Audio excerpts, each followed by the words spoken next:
Bonjour Mathilde Panot. Bonjour. Vous êtes députée LFI Nouveau Front Populaire, réélu du coup dans le Val-de-Marne.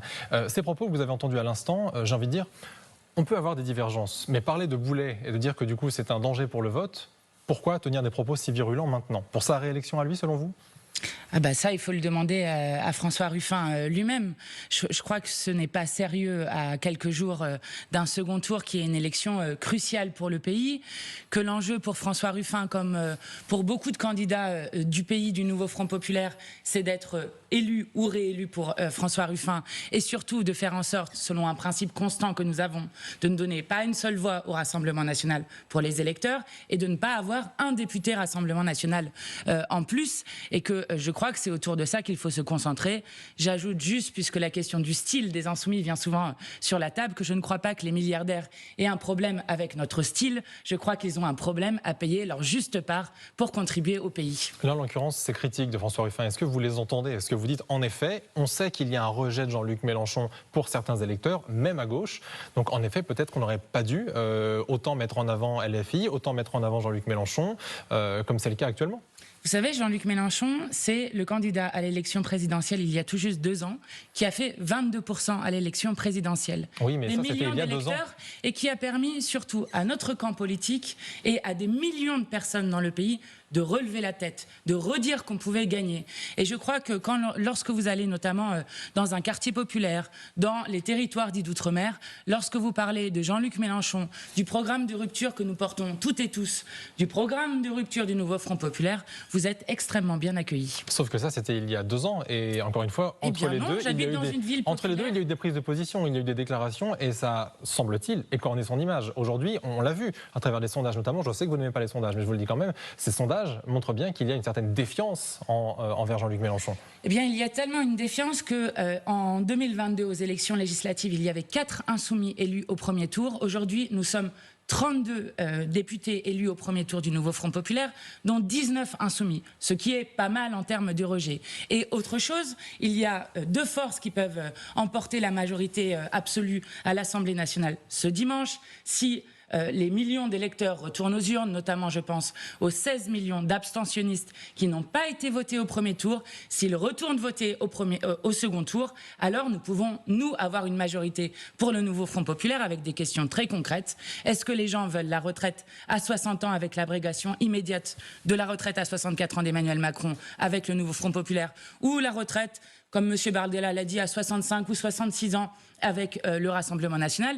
Est-ce qu'ils veulent l'augmentation des salaires, ou est-ce qu'ils veulent, ceux qui ont toujours voté avec les macronistes contre l'augmentation des salaires, contre le rétablissement de l'impôt de solidarité sur la fortune, ou encore contre la taxation des profits, des super profits? Donc ce sont des questions très concrètes qui vont être posées dimanche au peuple français. Ils vont devoir choisir entre l'extrême droite et nous, et je vous assure que nous ne sommes pas seulement en train de faire battre l'extrême droite et de faire barrage à l'extrême droite, nous sommes en train de dire nous pouvons ouvrir un horizon heureux pour le pays. Vous venez de dire à l'instant que vous pensez encore avoir une majorité?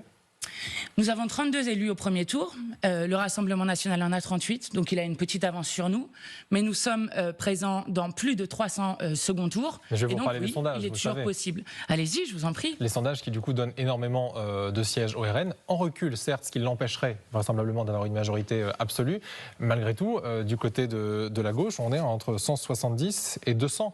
Pour vous, comment vous percevez ce chiffre? On est loin. Vous savez quel est le nombre de voix qu'a fait le bloc populaire et le bloc d'extrême droite au premier tour? Le bloc d'extrême droite, c'est 10,9 millions.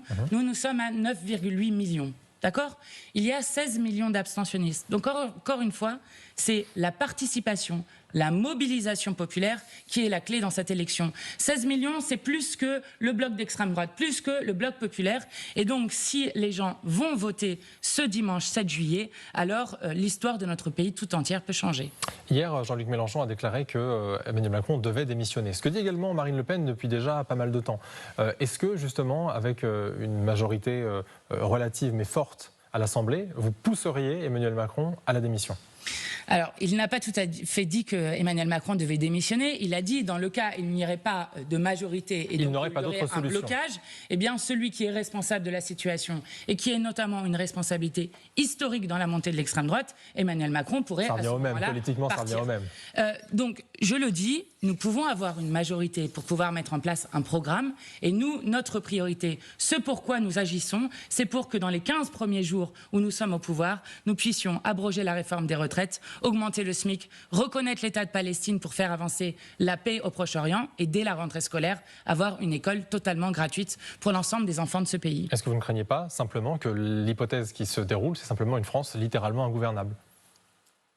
Pourquoi ? On l'a beaucoup dit, si jamais il n'y a pas de majorité absolue, qu'il n'y a que des majorités relatives et que mécaniquement il y a des groupes qui s'opposent et que personne n'arrive à former une seule et même coalition de manière à gouverner, à ce moment-là on est dans un chaos. C'est pour ça qu'à ce moment-là, ça serait le président de la République, encore une fois, dans l'hypothèse d'une politique fiction, ça serait le président de la République qui détiendrait la clé pour pouvoir faire en sorte de reposer les options sur la table, évidemment en partant ce qu'a dit Jean-Luc Mélenchon Mais politiquement, ce serait le scénario qui vous plairait le plus. Mais politique fiction, je le répète, parce que je ne veux pas qu'à coup de sondage, on démoralise les gens, on démotive les gens en leur disant que tout est joué. Je le rappelle à chaque instant, ce sont les peuples qui écrivent l'histoire et qui peuvent à tout moment choisir le chemin qu'ils empruntent. Bon, alors je suis navré, je vais vous donner un autre sondage, mais bon, celui-ci va peut-être davantage vous plaire. Un sondage IFOP qui nous demande, à nous Français, qui serait un bon Premier ministre. Et va regarder, 48% disent Attal, Bardella 45%, Glucksmann disent que oui à 39%, Xavier Bertrand 38%, et là quand on passe sur la gauche, Ruffin 33%,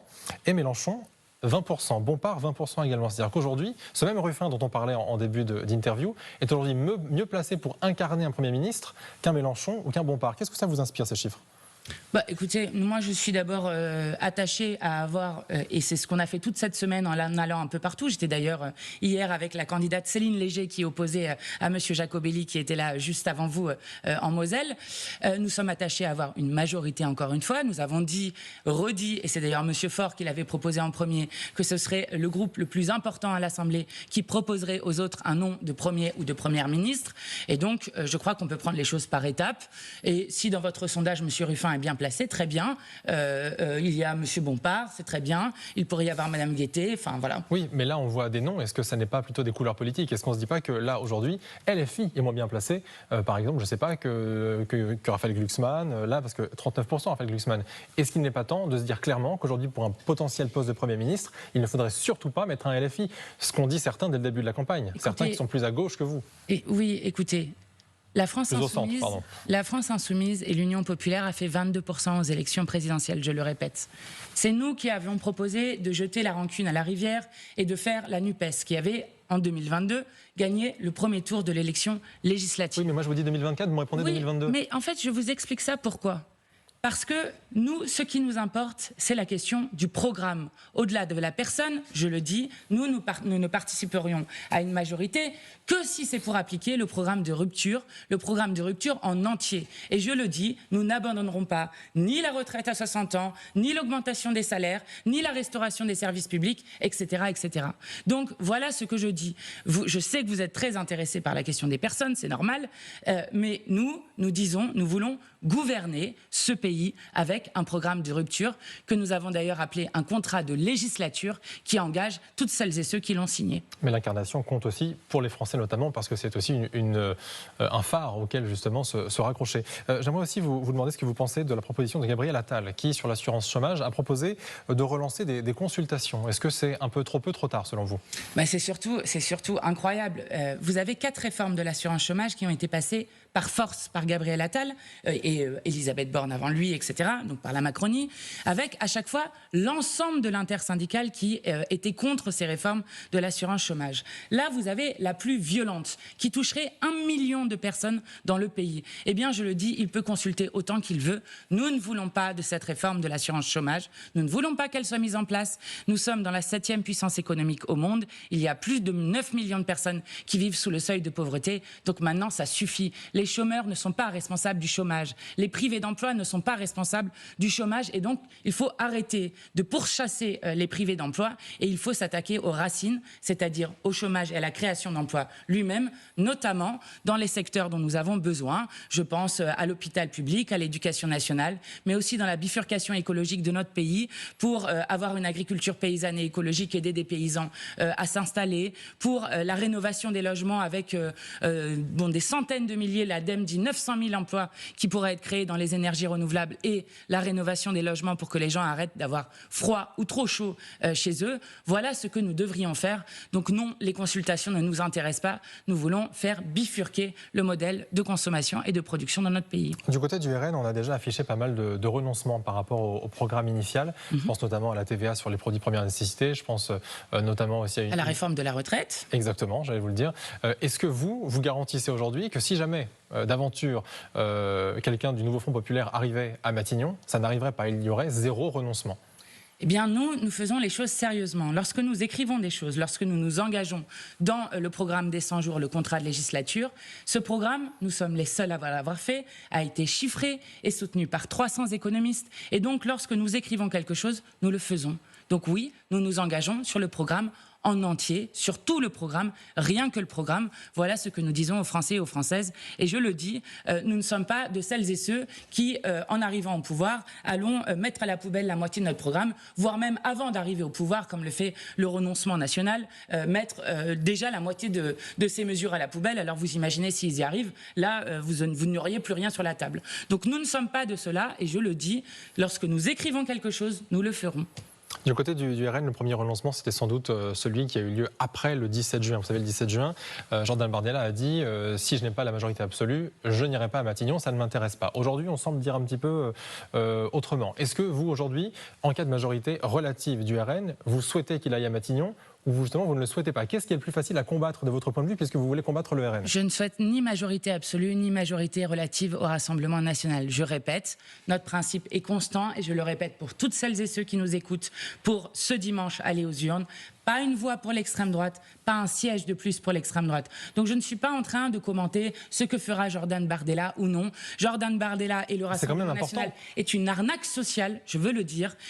Quand je dis ils ont voté contre l'indexation des salaires sur l'inflation, contre l'augmentation des salaires, contre le point d'indice des fonctionnaires, contre la retraite à 60 ans, et on pourrait continuer la taxation des superprofits dont je vous parlais tout à l'heure. Donc je ne souhaite pas qu'ils aient aucune majorité dans ce pays. Si et je les combattrai de toutes mes forces. Bien, si ça devait arriver, vous me réinviterez et je vous dirai ce que nous ferions. Juste un mot de politique fiction quand même. En effet, une majorité, je dis bien relative. Est-ce que justement, vous qui mettez en avant le fait qu'on doit combattre le RN à tout prix, est-ce que vous préférez le faire de l'intérieur, sachant Jordan Bardella à Matignon, ou est-ce que justement il faut justement ne pas permettre l'accession au RN à ce poste-là de manière à pouvoir encore une fois le combattre à la racine? Mais ça, c'est une question qui sera posée à Emmanuel Macron, aux macronistes. C'est une question qui ne dépend pas de moi. Mais à vous aussi, si vous comptez être à l'Assemblée en nombre. Ce sont les bulletins de vote dans les urnes ce dimanche qui permettront de déterminer quelle sera la composition de la future Assemblée. Et nous pouvons faire reculer le Rassemblement national tout en ouvrant un autre horizon pour le pays. Dans les colonnes de Libération, on a listé pas mal de citations de certains candidats du RN qui sont outrancières, auxquelles d'ailleurs Laurent Jacobelli a réagi il y a quelques instants à votre place. Qu'est-ce que vous répondez à ce qu'il lui a dit en échange à cela? Il a dit bah oui, mais nous de notre côté, on a face à nous LFI avec des candidats qui sont clairement anti-sionistes, parfois antisémites, et qui eux sont toujours intégrés au parti et qui ne sont jamais sanctionnés. Qu'est-ce que vous répondez à ça? Alors c'est faux, il n'y a aucun candidat antisémite chez la France Insoumise ou dans les candidats du Nouveau Front Populaire. Et je crois que M. Jacobelli est très mal à l'aise parce que M. Bardella ne cesse de dire qu'il n'y a que 4 ou 5 brebis galeuses dans les candidats du Rassemblement national. Vous en avez listé un certain nombre. Je pense par exemple à la candidate à mots du Rassemblement national face à la candidate du Nouveau Front Populaire, Amal Bentounsi, qui expliquait en 2016, imaginez-vous un musulman à la tête de la ville de Paris, donc un propos ouvertement et clairement islamophobe. Vous en avez beaucoup d'autres, donc vous êtes face à une cour des miracles avec peut-être 80, 90, 100 candidatures avec des propos antisémites, Je le rappelle, l'antisémitisme est toujours du côté de l'extrême droite. C'est ce qu'a montré notamment la Commission consultative nationale des droits humains. Je cite quelques-uns. Monsieur Joseph Martin, candidat dans le Morbihan, qui explique « Le gaz a rendu justice aux victimes de la Shoah ». Vous avez Madame Agnès Pajot, qui est candidate à Paris, qui dit « Les Juifs promeuvent l'immigration depuis 50 ans ». Et on pourrait continuer. Donc c'est une diversion de nouveau mettre la focale sur nous. Parce que c'est chez eux qu'il y a un problème. Nous pourrions parler de M. Bourdoulex qui explique que Hitler n'aurait pas tué assez de tziganes et on pourrait continuer assez longtemps. Donc je le dis, non, ils ne sont pas sanctionnés. Et d'ailleurs, où sont les sanctions que le Rassemblement national a prises? Merci beaucoup Mathilde Panot d'avoir été notre invitée politique ce matin.